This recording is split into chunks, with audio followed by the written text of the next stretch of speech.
Catherine Sposito, who went by Kathy, grew up in Brooklyn, New York. At the age of 23, she was a student at Prescott College in Prescott, Arizona, and was said to love the outdoors.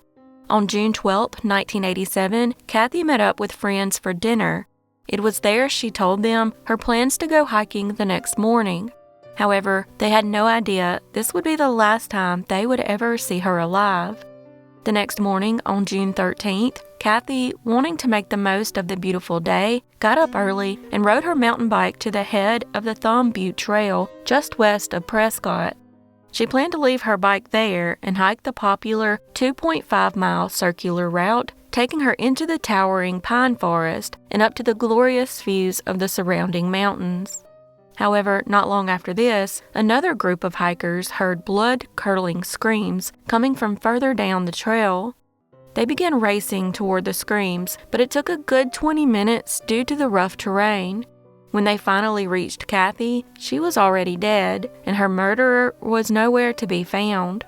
Kathy had been bludgeoned with a ratchet and a rock, stabbed, and then shot to death with a .22 caliber gun. With little to no leads, the case would go unsolved for the next 36 years. In 2017, with the improvement of DNA testing, Kathy's murder was linked to the April 1990 attack of a second victim in the same location by the same attacker. The victim was camping with her boyfriend and went for a hike on the Thumb Butte Trail. Within minutes, someone snuck up behind her and bludgeoned her in the head with a rock. After the attack, the suspect ran off into the woods.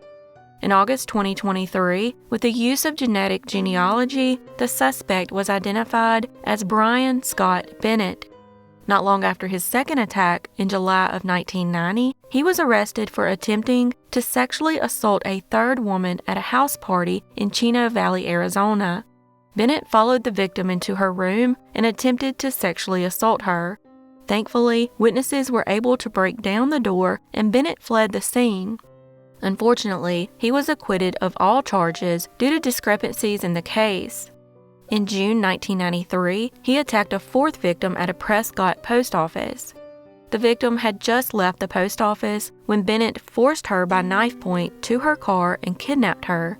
Eventually, a police officer would pull the car over after Bennett failed to dim the headlights. This allowed the victim to escape, but not before Bennett had sexually assaulted her. He was arrested, but once again acquitted due to lack of evidence and discrepancies in the case. That same year, he was arrested for forgery and served time in prison before escaping and becoming a fugitive. At the time of Kathy's murder, Bennett was a 16-year-old high school student at Prescott High School. In 1988, he withdrew from school and briefly joined the Army before going AWOL in 1989. On January 27, 1994, Bennett returned to his home state of Kentucky and took his own life. Officials say his body was recently exhumed. His DNA was tested, and it matched the DNA found on Kathy's body and his second victim. Deputies believe there might be more victims out there and are encouraging them to come forward.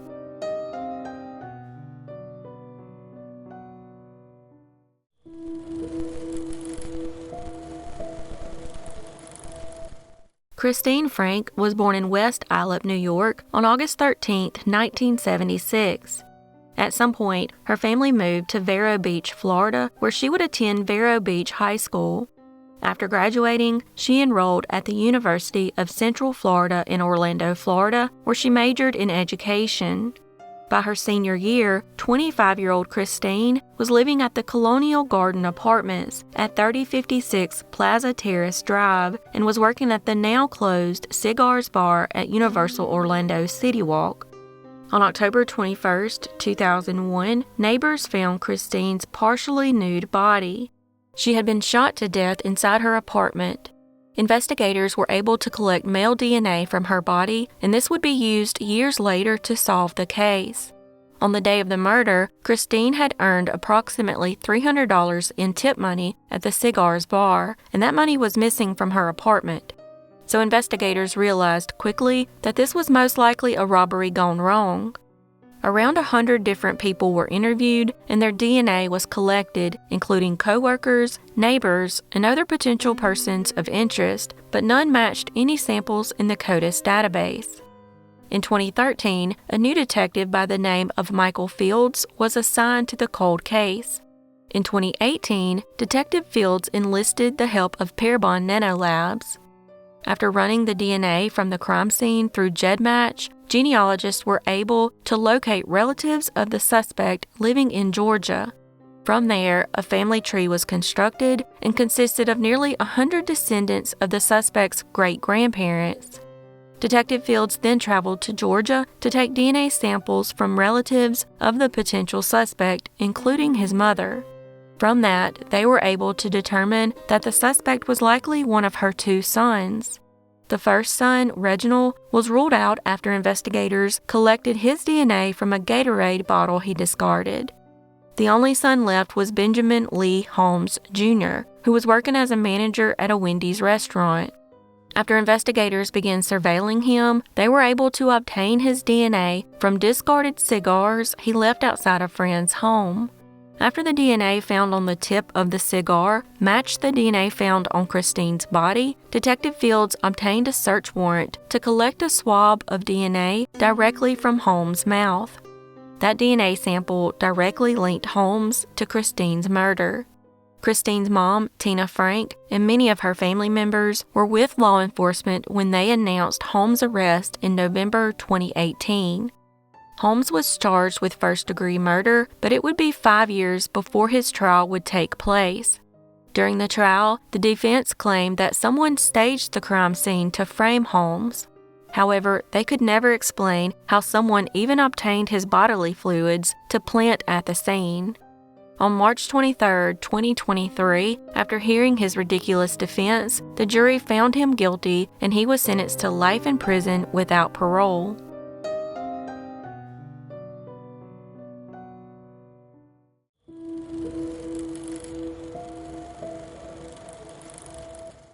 Eliza Silva Samudio was born on February 22, 1985, in Foz do Iguaçu, in Brazil. At the age of 18, Eliza moved to Sao Paulo, Brazil, to pursue her dream of becoming a model. However, in order for her to survive, she got involved in the adult film industry. In 2009, at the age of 24, she began dating Bruno Fernandes de Souza, a widely known soccer player who served as Flamengo's goalkeeper and captain. Eliza became pregnant with Bruno's baby, and he wanted her to have an abortion, but she refused. Abortion is illegal in Brazil, with the exception of birth defects, risk to a woman's life, or sexual assault.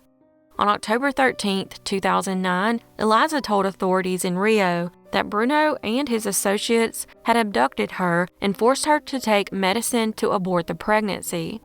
She informed the police that Bruno had put a pistol to her head and that he and the other guys had beaten her. Bruno accused Eliza of lying about the attack, claiming that it was not the first time she had lied in order to destroy his life because he wouldn't give her the fame she desired. However, the medicine didn't work, and in February 2010, baby Brunenho was born, but Bruno wouldn't acknowledge he was the father and refused to pay child support. He also allegedly threatened Eliza if she didn't stop talking to the press about it. Eliza then filed a paternity and child support suit against Bruno, who was married with 2 children. All the while, an investigation into her claims that Bruno attacked her was still ongoing. 9 months later, when the investigation was finally over, they would find evidence that the attack did occur. However, before the investigation was complete, on June 4, 2010, Eliza had agreed to meet Bruno at a hotel suite he had been renting since May 11th. He had agreed to pay her all the money in advance and wanted to discuss the paternity claims with her. However, the money was allegedly at his property in Belo Horizonte, 220 miles from the hotel. So Bruno's 17-year-old cousin, Jorge Sales, and lifelong friend, Luis Romeo, were sent to the hotel to pick up Eliza and 4-month-old baby Brunenho. His cousin Jorge had been under Bruno's protection ever since he got in trouble with local drug traffickers. They then drove her to the property in Belo Horizonte that Bruno and his wife used as a weekend retreat. Upon arrival, Eliza was assaulted by the two guys. Bruno wasn't even there at the time and was at his soccer game instead. He then showed up later that evening. She was then held captive for 6 days before being turned over to former military policeman Marcos Aparecido, who tortured her before strangling her to death in front of baby Bruninho. Parts of her were then fed to his dogs, while other parts were turned into ash and mixed with cement and concrete at a construction site. All the details came from Bruno's cousin Jorge, who added more and more detail throughout 20 different interrogations. When the search for Eliza began, Bruno's friends, family, and even his ex-wife tried to hide the baby from the police. Police later found baby Bruninho in a Belo Horizonte slum, allegedly abandoned by Bruno's wife, Diane. DNA test later proved the baby was Bruno's and was given to Eliza's grieving mother to care for him. On July 7, 2010, Bruno surrendered to authorities in Rio. At that point, there was sufficient evidence for detectives to link him to the crime. Bruno's soccer team then canceled his contract and had their attorneys cut off communication with him. Bruno would then allegedly try and take his own life twice while in jail. During the trial, Bruno put all the blame on his friend Louise. While he admitted to knowing about the crime and lying to police, he said he had no involvement in her murder. It wasn't until Jorge testified that Bruno finally admitted to planning the whole thing. He was found guilty of assaulting, torturing, and killing Eliza and sentenced to 22 years in prison. Louise received a 15-year sentence and has been in an open jail since 2018. Open jails are basically minimal security and give inmates the ability to move around the facility. As for ex-cop Marcos Aparecido, he received 36 years in prison, 22 for murdering Eliza, and 14 for an earlier crime. Bruno's lawyers asked for his temporary release in February 2017 after serving only 6 years and 7 months of his sentence, citing an appeal request that took an extra long time to process. The request was approved and Bruno was given bail. Within hours after his release, Bruno was contacted by multiple soccer clubs and ultimately signed a 2-year deal with Boa Sports. The decision sparked outrage in Brazil, and one of the club's biggest sponsors discontinued its relationship with them. Protesters gathered outside the stadium claiming the team supported the widespread violence against women in Brazil. Bruno said in a rare interview that he had made a mistake, but that everyone does. He said he wasn't a horrible man and wanted to keep working. Bruno participated in 5 games until the Attorney General successfully petitioned for his freedom to be revoked, citing the delay in his appeal as partially the fault of the defense's legal counsel. Bruno was moved to a semi-open prison in July 2019. In a semi-open prison regime, prisoners are allowed to work outside the prison during the day, but they must return to the prison each night. After that, he was placed on house arrest.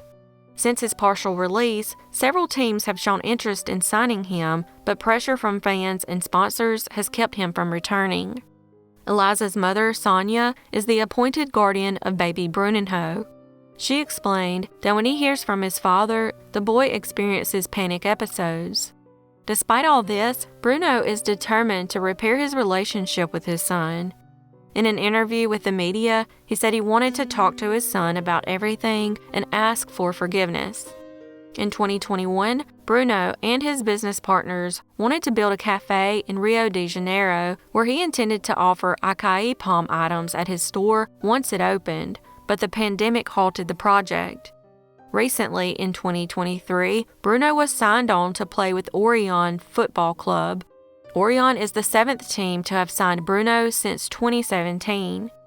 To this day, the remains of Eliza have never been recovered, and Sonia continues to fear that Bruno might be plotting to kill both her and her grandson.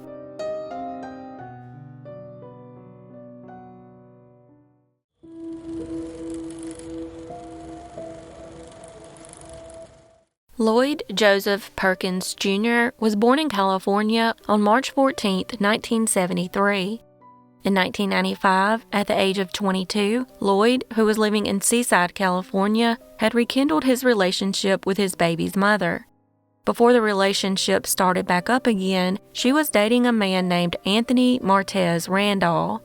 Randall was jealous and violent, and one day he entered his ex-girlfriend's house, attacked her, and tried to rob Lloyd at gunpoint.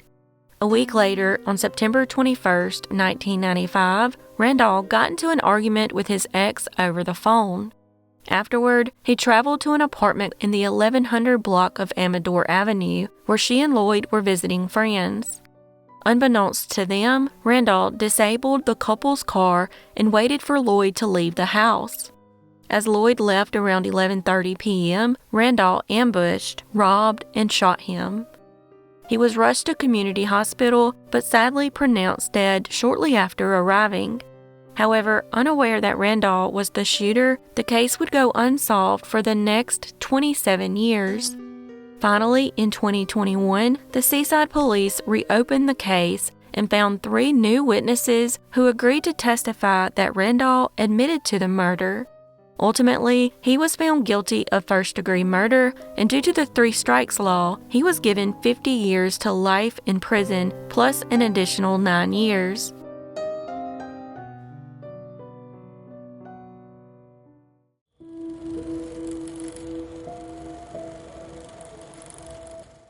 Natalie Connolly was born in 1990 and had a twin sister named Gemma Andrews. By the age of 26, Natalie was working as a receptionist and was the mother to a 10-year-old daughter. In the summer of 2016, Natalie met millionaire John Broadhurst at the Wagon and Horses pub in Bewdley, England. However, John was engaged to another woman at the time and kept his relationship going even after he and Natalie began their secret affair. Once the affair was in full swing, she would travel to Manchester and sometimes Scotland under the guise that she was his personal assistant. After the affair had been going on for a while, John finally broke it off with his fiancée, who was 8 months pregnant with their second child. Natalie and John then moved into his $750,000 home in Kinver, England.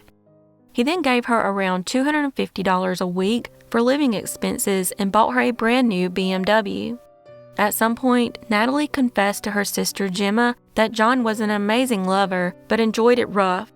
She then showed the belt marks on her butt and the grab marks on her arm.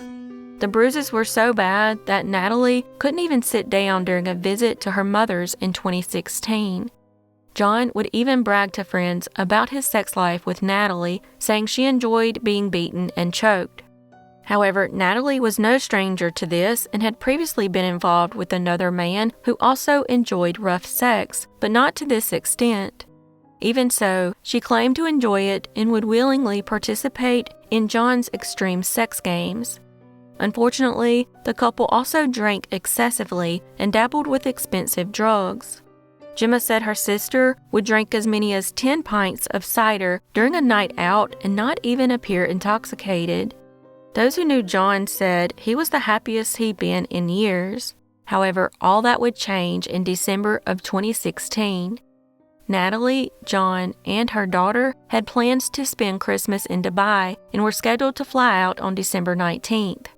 On December 17th, 2016, Natalie and John were invited to the executive box of the West Bromwich Albion Football Club. Witnesses would say that the couple was very touchy-feely and were acting like teenagers in love. This was strange considering the fact that Natalie had been communicating via Snapchat with 2 ex-boyfriends and had even arranged to meet a man in Dubai that she met online. She had even sent him topless photos. After leaving the football game, the couple joined friends at Hansworth Curry House, where they ate appetizers before heading home. Once home, they continued drinking and began indulging in high levels of expensive drugs while playing their extreme sex games. However, this time, John would go too far after discovering the topless photo that Natalie sent to a man in Dubai. By the next morning, Natalie was dead. At 9:30 a.m., 41-year-old John called emergency services and told them that his girlfriend was, and I quote, dead as a donut. He claimed that she died during a consensual rough sex session fueled by alcohol and drugs, and found her the next morning at the bottom of the stairs. An autopsy would find that Natalie suffered 40 injuries to her face and body, including lacerations to her vagina. This was the result of a bottle of carpet cleaner being used on her. Other injuries were from John beating her with his hand in a suede boot. She was also found to have an alcohol level of more than 5 times the drink and drive limit. When questioned, he admitted that he had gone to bed and left her unsupervised even though she had sustained serious injuries and was bleeding. The paramedics at the scene said that John definitely appeared hungover and was not very upset about Natalie's death. He was then arrested for her murder. He stuck with his story that she died after a consensual rough sexual encounter, but prosecutors weren't buying it. They believed that after John found the topless photos, he lost it and killed her in a rage before spraying her face with bleach to clean off the blood. However, since they couldn't prove this, they gave John a plea deal which he accepted. In the end, John pleaded guilty to manslaughter and was sentenced to only 44 months in prison. The rough sex defense has since been banned in courtrooms.